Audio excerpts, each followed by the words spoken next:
We have our teams spread out along the coast to give you a first-hand look at the conditions this morning. And thank you for joining us this morning. I'm Kimberly Van Scoy. And I'm Bria Love, in for Devontae McKenneth. He's out along the coast covering the hurricane. Yeah, right now that deadly storm is charging up the East Coast and could drop several inches of rain today. And Brian is staying on top of the latest developments. Brian, good morning. Yeah, rain not an issue as much locally as it will be along the coast, and of course the very strong winds that we are expecting. The storm has really gotten reorganized over the warm Gulf Stream during the evening and overnight hours, now looking like the force it was around the time it was battering the Bahamas. It's back to a Cat 3 storm, 115-mile-an-hour winds, moving to the north in the general direction of Charleston. It's less than 100 miles away.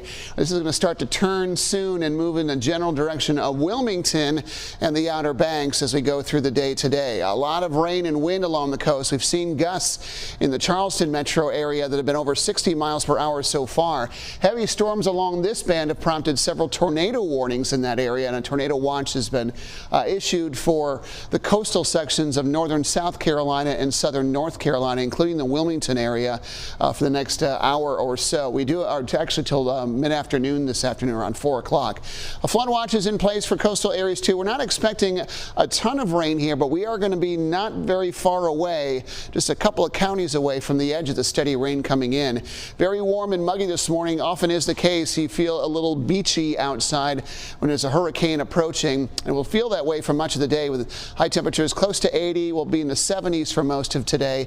More clouds than sunshine and increasing winds, as well as an increasing chance for rain. The gusts aren't all that high initially. They're going to start to pick up this morning. 10-20 mile an hour winds initially through noon, and those gusts really pick up tonight. Could exceed 40 miles per hour later on this evening until about midnight, before that wind field starts to pull away and we keep the breezy conditions around for a while. The wind and the long-term effects of that wind are going to be our biggest threat. We'll talk about power outages locally and what they're expecting along the coast. That's all coming up.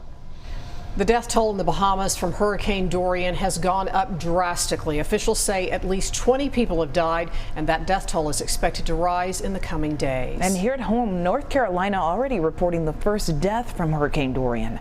Governor Cooper said an 85-year-old man from Columbus County died. He fell from a ladder while getting his home ready for the storm. Now, right now, that storm is headed toward the Carolinas, where some of the worst flooding in 30 years is expected. And Steve King continues our team coverage from Nags Head this morning. Steve, what are conditions looking like this morning?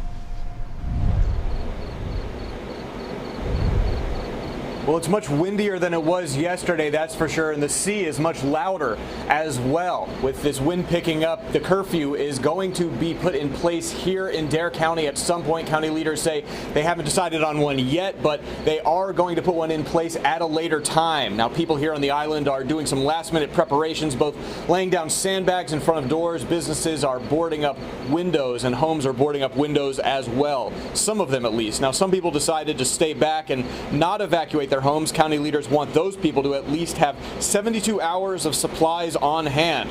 We spoke with a couple from England who's actually here visiting family. They decided they're going to stay and ride out the storm with their family instead of flying back home. You're just going to lock yourself in and just hope everybody around us is going to be okay and safe. Yeah, Nothing safe, gets, not too much damage, you know. Yeah.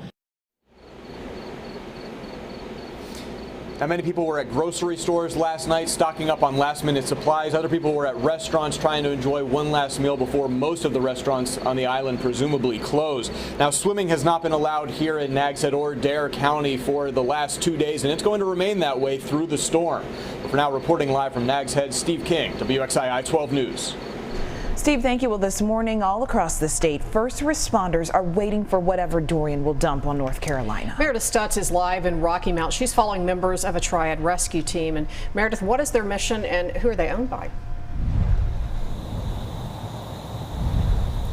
Good morning, ladies. Well, no rain here yet at Nash County Community College, but it certainly is muggy. This is the staging area for the Winston-Salem Swift Water Rescue Team there with the fire department. And again, they are on standby. No rain yet, but they are certainly not letting their guard down. And here on campus, there's also a Red Cross shelter, new this year, with room for up to 300 people. We were here last night as the crews arrived and checked their equipment, their boats, their lights, everything that they need to be ready to go. Now, this well-seasoned team is responsible responsible for any sort of rescue involving water, be it rising water, flash flooding, or stagnant water in this part of eastern North Carolina.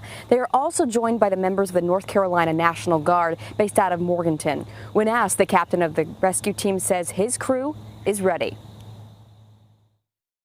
We got a 16-person team here that's trained together. We know each other. That's what we train for, to be able to come and do this and help those in a time of need. Now, coming up in the next half hour, we're going to give you a closer look at some of that equipment the team brought to be able to do their job, and also what kind of mentality they're going to take with them into the storm. For now, reporting live in Rocky Mount, Meredith Stats, WXII 12 News. All right, Meredith, thank you. And in Raleigh this morning, state officials are working around the clock in the Emergency Operations Center. And this center is the heart of the storm operations across the state. Several hundred people are working behind the scenes to predict which places are likely to flood and how to safely get people out. Now, people at the center are also planning rescue and supply missions, and they are organizing shelter space and their food and supplies as well. Well, this morning at 10, Governor Roy Cooper will join state leaders in Raleigh to give an update on Hurricane Dorian. You can, of course, get a look for that coverage on air and online, as well as our free WXII 12 News mobile app. All right, and Brian, update us.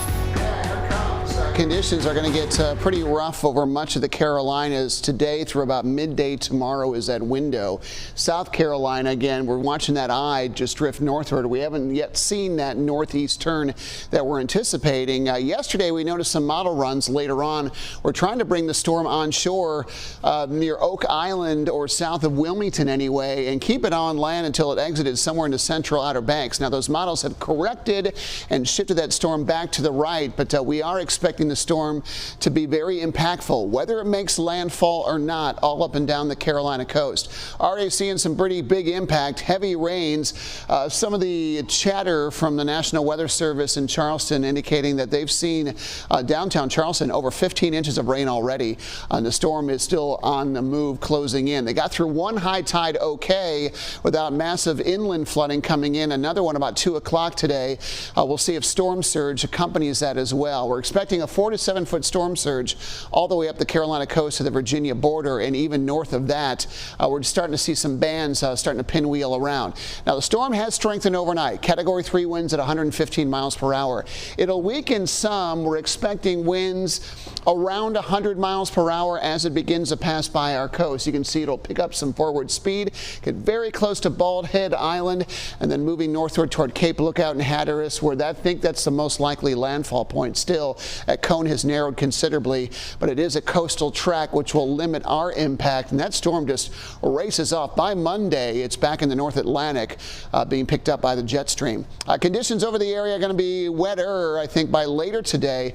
Showers and storms start to move up the I-95 corridor this morning into this evening. Notice that we are just going to be on the edge of those heavy rains coming in with that eye very close to the shore. That continues to pinwheel up the coast through tonight. Here's a position, southern Outer Banks sometime during the morning show tomorrow, and should start to pull away around midday tomorrow. We'll see clearing conditions before that as the storm kind of gets east of our longitude.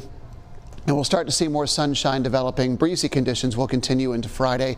Got a nice couple days after that. Heaviest rain will be on I-95 and points east based on the current track. And some of those areas could see 6 inches to a foot of rain or more. My biggest concern is inland flooding. We're not that far removed from Hurricane Matthew just 3 years ago, just under 3 years ago, where they had flooding that lasted weeks after that storm came by. Strong winds along the coast are expected too. Even tropical storm force winds through Raleigh and Fayetteville possible later today inland as that storm continues to move. Again, passing is what we expect to be a Category 2.